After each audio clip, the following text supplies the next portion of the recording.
Ravens flock, the flock rundown is the place to be. My man Ryan has been a lifelong Ravens fan since he was born. The flock rundown. Nothing gets better than waking up and wondering how high we can fly.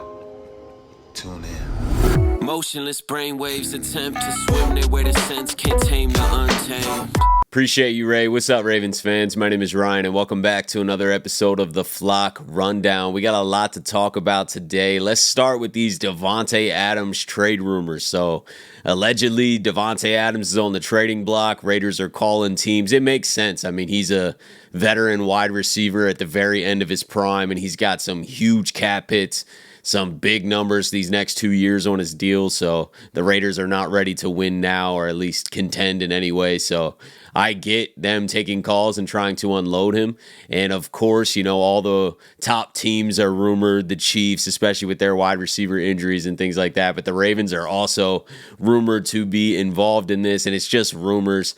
I would imagine the Ravens are not interested in this, and mainly because of those contract numbers. I mean, his cap hits the next 2 years are crazy. So if you did make a trade with the Raiders, you would have to force them to pay some of it, for one. And then for another, you'd have to extend them. You'd have to extend them probably 2 more years just to try and spread those numbers out so that you could even make it manageable. And now you're talking about a really old wide receiver. You know, you'd be tied to a guy for 3-4 years from now. And I just don't see the Ravens taking on that kind of responsibility financially. I don't see them taking on the risk. You know, who knows how Davante Adams is going to be 2, 3, 4 seasons from now. So I just can't see the Ravens doing this at all, but I understand the rumors. They're fun to talk about. Would it be exciting to toss Davante Adams in on this offense? Yeah, on paper, and probably later in the season when we need to throw a little bit more. But right now, the way we're running the ball, Davante Adams would just be out there blocking.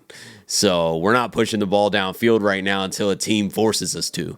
And I don't think that's happening against the Bengals this week either. So in the near future, we're not really going to be pushing the ball down the field a ton, at least not consistently. I'm sure we will in moments throughout the game. There's just not going to be high target volumes for these wide receivers on the Ravens right now because we have such an elite thing going with Derrick Henry and Lamar Jackson in this run game. So I just can't see a Davante Adams trade happening, but the rumors are swirling.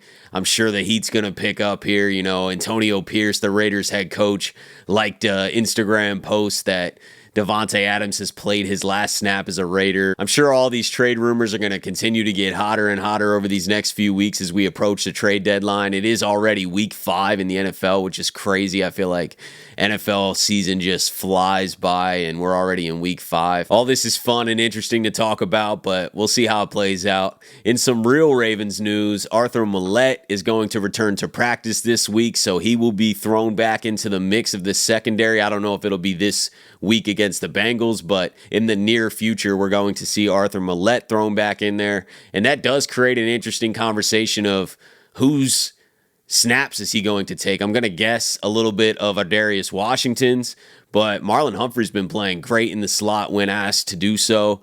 I wouldn't want to change that if we need a corner in the slot to take a guy away. I'd rather it be Marlowe. I don't want it to be Maulet, but we will sprinkle in Maulet. He's going to make plays. He's a smart veteran player. Maulet's not an outside guy, so he's definitely going to be playing in the slot, and we'll probably mix in some blitzes like we did last year with him. He excelled at that, and I'm happy to have him back. You know what I mean? Let's add as much talent as possible, especially Jalen Armour-Davis just going on IR. I know they play 2 different positions, really. You know, Arthur Maulet is definitely more of an inside guy, but definitely nice to add another body into this secondary room, a guy with experience, a guy that proved himself last year for us and that we re-signed him for a reason. So excited to have him back whenever he does get back, but he will be back to practice this week, so it will be soon. I'm sure you guys have seen some of this week, but Lamar Jackson has been extremely vocal online in support of his teammates, and I love to see it, man. He put out a tweet. This is a team sport. I'm not out here satisfied when I threw for 300 yards but took a L. If I throw for 50 yards and we win, that's what matters. Y'all stop commenting on our socials about the yards y'all FanDuel parlays ain't hit. It is funny. I bet a little bit myself, and it does suck when the game script goes against what you think may happen a little bit, and guys like Zay Flowers are only getting one catch and whatnot. But I totally am on Lamar's side at this. Screw the betting, screw the fantasy. It really doesn't matter. That's for our entertainment. That's for the fans to have entertainment, but that does not translate to winning football. You know what I mean? High stats and crazy numbers in fantasy football can create a false narrative that some guy is contributing to his team so much more because of his stats, when in actuality, it is a true team sport. Everyone has to play together. Everyone's involved, and the Ravens are proving that right now with our dominant run game. If you're betting on Zay Flowers or Mark Andrews or Rashad Bateman or Likely or anybody like that, or you got them in your fantasy lineups, you're definitely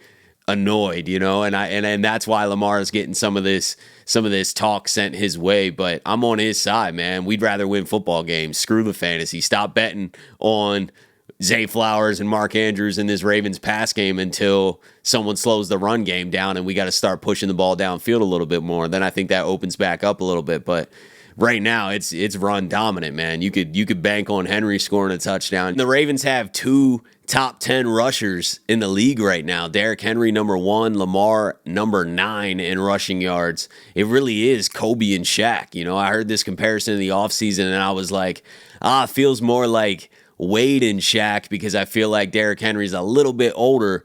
But watching him right now, I mean, this is prime Derrick Henry. Can you notice a drop-off? I'm not noticing much of a drop-off, so it might be Kobe and Shaq, man, because Lamar's definitely Kobe, and Derrick Henry's playing like Shaq right now, prime Shaq. So I get the comparison. And then Lamar was diving into Instagram comments on the Ravens page, too. Someone said, Mark Andrews got to go, man. I've seen a lot of these comments myself.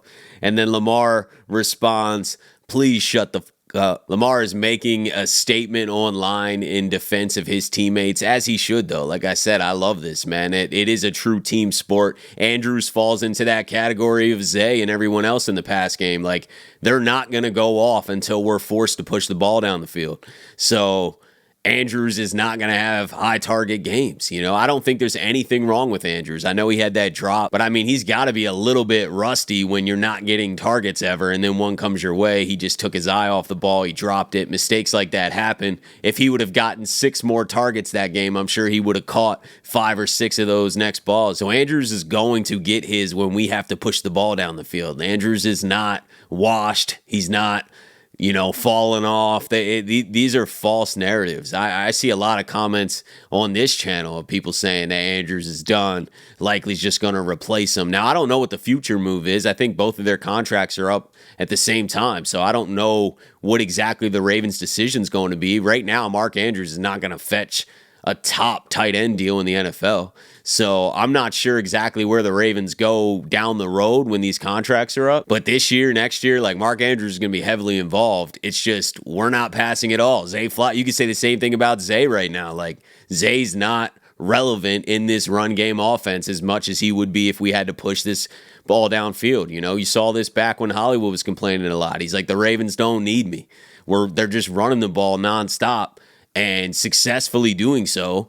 They don't need me out there. I'm almost a liability because he can't block anyway. So we're in a similar situation at the moment where our tight end's main role is to block, and they're blocking their ass off. So shout out to Lamar coming to defense of his teammates, man. I love him being vocal. I've noticed his leadership has stepped up over the years. He's being a lot more vocal, especially on the sideline, going up to the offensive line, getting on them when he needs to, giving them credit when they deserve it. And I think this is a perfect way to be a leader, a franchise guy for this team. Everyone follows Lamar. They're all looking up to Lamar, and we got real leaders on both sides of the ball. I love where the Ravens are at right now. I love where the Ravens are headed. It is a week-to-week league. We might not always play that well. We might run into a team who has a great game plan and counters what we're doing and shuts it down. We might have bad blocking one game. I mean, things are going to happen. It's a week-to-week league, but as it stands, there is no reason not to be optimistic about the direction of this team. Taking a look at the AFC North, the Steelers lost to the Colts last week, so they're 3-1 now. The Ravens gained a game on them. Ravens are 2-2.